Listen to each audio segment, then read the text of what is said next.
수천 년 동안 말이죠. 인류는 밤하늘을 보면서 행성들은 아주 완벽한 원을 그리면서 돌 거라고 믿었어요.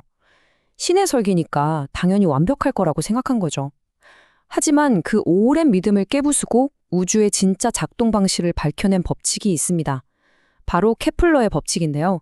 이 발견이 어떻게 우리의 우주관을 완전히 뒤집어 놓았는지 지금부터 그 흥미진진한 이야기를 시작해 보겠습니다. 모든 위대한 발견은 이런 질문에서 시작되잖아요? 아니, 왜 행성들은 궤도를 돌다가 빨라지기도 하고 또 느려지기도 하는 걸까? 옛날 천문학자들에게 이 움직임은 정말 미스터리 그 자체였어요.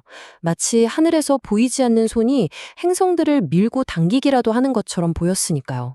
그 당시 사람들은 우주가 완벽 그 자체라고 믿었기 때문에 행성의 궤도 역시 가장 완벽한 도형인 원일 거라고 굳게 믿었습니다. 그런데 문제가 있었죠. 실제 하늘을 관측한 데이터랑 아무리 맞춰봐도 계산이 자꾸만 틀리는 거예요. 이 아주 미세한 오차, 신의 설계라고 믿었던 이론과 차가운 현실 사이의 이 작은 균열에서 정말 위대한 발견의 씨앗이 자라고 있었습니다. 자, 이 거대한 미스터리를 풀기 위해서 정말 역사에 남을 만한 과학적 파트너십이 하나 만들어집니다. 스타일이 전혀 다른 두 천재가 만나서 천문학의 역사를 영원히 바꿔놓게 되죠. 한 명은 티코 브라헤. 이 사람은 뭐랄까 평생을 바쳐서 맨눈으로 행성의 위치를 기록하고 또 기록한 그야말로 데이터의 황제 같은 사람이었어요. 그리고 다른 한 명은 바로 그 방대한 데이터를 가지고 그 안에 숨겨진 우주의 패턴을 읽어낼 천재 수학자 요하네스 케플러였습니다.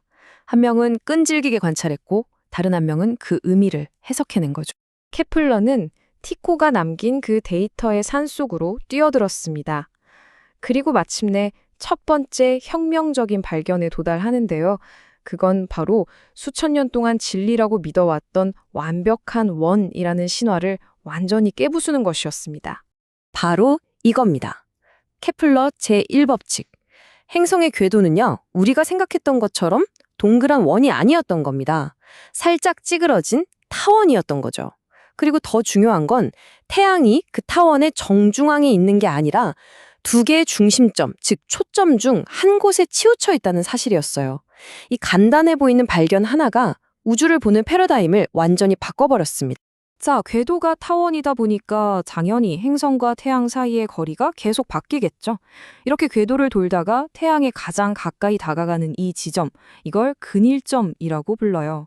그럼 반대도 있겠죠? 태양에서 가장 멀리 떨어지는 지점, 이 지점은 바로 원일점이라고 합니다. 가장 가까운 점과 가장 먼 점, 이 두 가지 용어, 근일점과 원일점은 꼭 기억해 두세요. 왜냐하면 이게 바로 다음 법칙을 푸는 핵심 열쇠가 되거든요.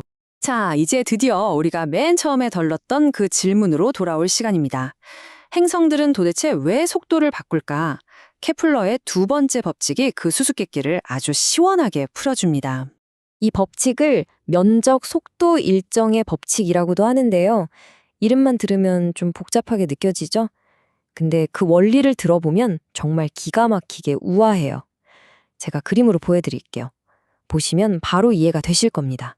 자, 이 그림이 모든 걸 설명해 줍니다. 태양하고 행성을 잇는 가상의 선이 있다고 상상해 보는 거예요. 행성이 움직이면 이 선이 부채꼴 모양으로 면적을 휩쓸고 지나가겠죠. 중요한 건 이거예요. 같은 시간 동안 휩쓸고 지나가는 이 부채꼴의 면적은 항상 똑같다는 겁니다. 보세요. 태양 가까운 근일점에서는 이 길고 얇은 면적을 만들려면 행성이 엄청 빨리 휙 지나가야겠죠? 반대로 태양에서 먼 원일점에서는 이 짧고 뚱뚱한 면적을 만들면 되니까 느긋하게 움직여도 되는 거예요. 바로 이게 행성들이 우주에서 뛰었다가 걸었다가 하는 이유입니다. 정말 멋지지 않나요? 근데 케플러는 여기서 멈추지 않았습니다. 개별 행성의 움직임을 넘어서서 태양계 전체를 꿰뚫는 어떤 거대한 조화를 찾아내거든요. 이게 바로 세 번째 법칙, 말 그대로 우주의 시계와도 같은 법칙입니다. 이건 뭐랄까, 태양계란 거대한 오케스트라의 악보 같은 거예요. 각각의 행성이 태양을 한 바퀴 도는 시간, 즉 공전 주기와 태양까지의 평균 거리 사이에 아주 놀랍고도 완벽한 수학적 관계가 숨어 있다는 걸 밝혀낸 거죠. 그리고 그 공식이 정말 믿을 수 없을 만큼 간단하고 아름다워요. 바로 P의 제곱은 A의 세제곱과 같다. 여기서 P는 공전 주기, 즉 그 행성의 일년이고요. A는 태양까지의 평균 거리입니다. 이 거리는 보통 천문 단위, 즉 AU라는 단위를 쓰는데 어렵게 생각할 거 없이 그냥 지구랑 태양 사이 거리를 1로 정한 거예요. 이 간단한 공식 하나로 태양계 전체가 하나의 법칙 아래 움직인다는 걸 증명한 겁니다. 자, 그럼 이 공식이 얼마나 강력한지 우리 한번 직접 써볼까요? 여기 혜성이 하나 있어요. 태양에서 평균적으로 19천문 단위, 그러니까 지구보다 19배나 멀리 떨어져 있대요. 과연 이 혜성이 태양을 한 바퀴 도는데 몇 년이나 걸릴까요? 한번 같이 계산해보죠. 자, 공식이 P제곱은 A 3승이었죠. 그럼 먼저 평균거리인 A, 즉 19를 세제곱해야 합니다. 19 곱하기 19 곱하기 19. 계산해보면 6,859라는 값이 나옵니다. 이게 바로 거리의 세제곱 값이죠. 자, 이제 거의 다 왔습니다. P의 제곱이 6,859니까 P를 구하려면 어떻게 해야 할까요? 네, 맞습니다. 6,859의 루트를 씌우면, 즉 제곱근을 구하면 끝나는 거죠. 그래서 최종 답은 약 83년입니다. 이거 정말 놀랍지 않나요? 우리가 저 멀리 있는 혜성을 본 적도 없는데 그냥 태양과의 거리만 가지고 이 녀석의 1년이 83년이라는 걸 정확하게 알아낸 거예요. 이게 바로 케플러 제3법칙, 말 그대로 우주의 시계를 읽는 방법입니다.